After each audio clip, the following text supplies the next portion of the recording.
भाई लोग, आप लोग तो किसी का ज़मीन को हड़प कर जोत लेते हैं। कभी सोचे हैं जिनका ज़मीन हड़प कर जोत रहे हैं उनकी उस ज़मीन से कितना उम्मीद जुड़ा रहता है। वह ज़मीन को बेचकर अपनी बेटी की शादी करते, वह ज़मीन को बेच के अपनी माँ का इलाज करवाते, वह ज़मीन बेच के अपने पिता का इलाज करवाते, वह ज़मीन बेच के अपनी दुनियादारी को संभालते हैं। आप तो उनका ज़मीन छीन कर उन्हें रोड पर उतार देते हो, उनकी बहन को ज़िंदगी भर का ज़िंदगी छीन लेते हो, उनकी पूरे लाइफ को आप सिस्टम को चेंज करके रख देते हो तहस नहस।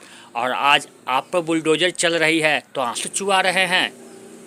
आज आप कह रहे हैं कि हम कहाँ जाएंगे। उस दिन आप सोचे कि जिसकी ज़मीन आप हड़प लिए और जोत रहे हैं, आज सालों साल से जोत रहे हैं, तो उसके बारे में तो नहीं सोचे।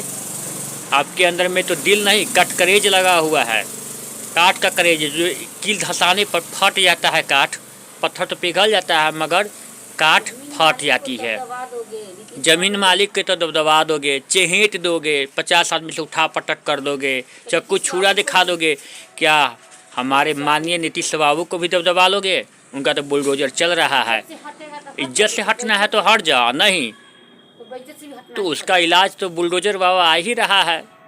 बुलडोजर चल रहा है, यूपी में भी बुलडोजर चल रहा है, अब बिहार में भी। अब या तो प्रेम से तो हट जाइए, या तो बुलडोजर उसको हटाएगा तो हटाने का फाइन भी लेगा, हटाओ करेगा, हंसात भी होगी, इज्जत भी जाएगी, जैसे भी जा कर के ही रहेगी, नहीं चलेगी।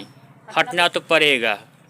जिस दिन आप दूसरे को छीन लिए थे जबरन, आज आपका भी छीना रहा है जबरन। देख लिए, यही चल रहा है घोर कलयुग।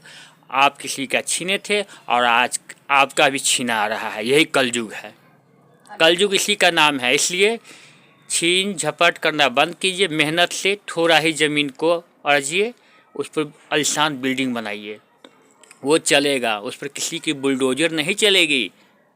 दूसरे का छीन लेते हैं तो गलत गलत होता है, और गलत को कोई साथ नहीं देता है। न 5 साल, 50 साल, 100 साल के बाद भी बुलडोजर चल कर रहेगा। सिस्टम चेंज हुआ, व्यवस्था चेंज हुआ, हर चीज़ एकदम से आगे बढ़ रहा है। हर चीज़ आप अपना सिस्टम को चेंज करते जा रहा है और आप अपने में चेंजिंग नहीं ला रहे हैं। पुरान धसान की तरह चल रहा है, किसी का हड़प लिए, किसी का छीन लिए, किसी का लूझ लिए, हम बड़े हो गए। तो कितने दिन रहिएगा उस बड़े बड़कपन से? आप अपने में संतोष धरिए और संतोषी बन के रहिए, और तब देखिए किसी का बुलडोजर चले तब आप बताइए। अर्जना सीखिए, एक दूसरे का सहयोग कीजिए, एक दूसरे का भाई बनना सीखिए, एक दूसरे का साथ रहकर उसका दोस्त बनना सीखिए, बल्कि उसका छीन कर उसका दुश्मन मत बनिए।